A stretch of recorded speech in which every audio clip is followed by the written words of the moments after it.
Hvordan har det været at stå på ski i dag? Sjovt. Men man har fået lidt ondt i benene.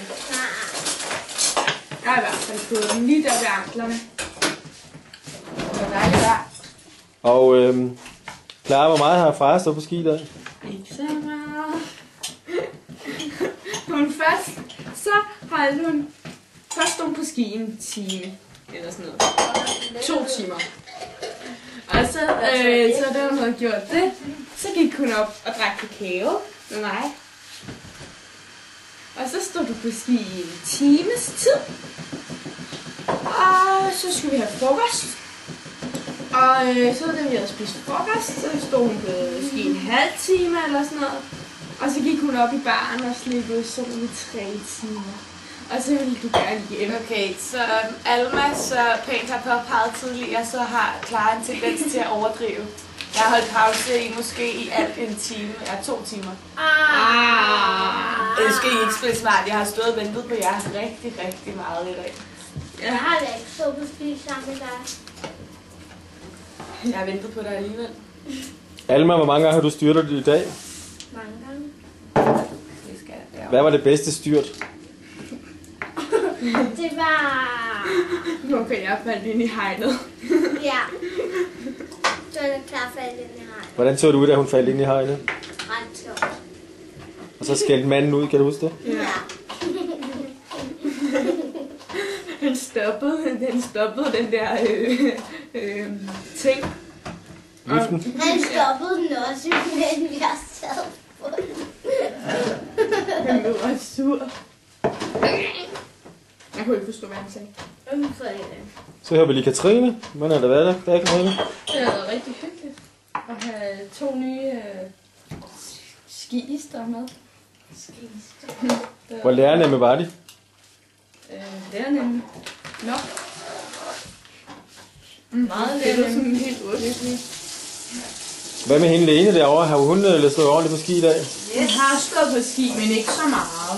Jo, hele dagen lang. Det har været rigtig godt. Jeg skulle have kræfter til at lave aftensmad også, jo. Nej. Skal jeg lasagne i dag? Nej, jeg prøver at hygge det.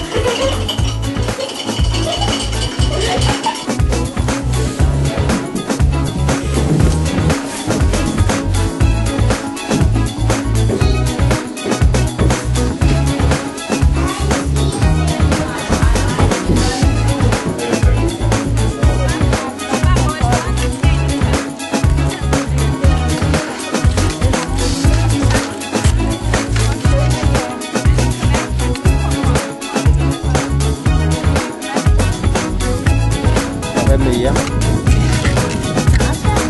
Og hvad mere?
Ja, far.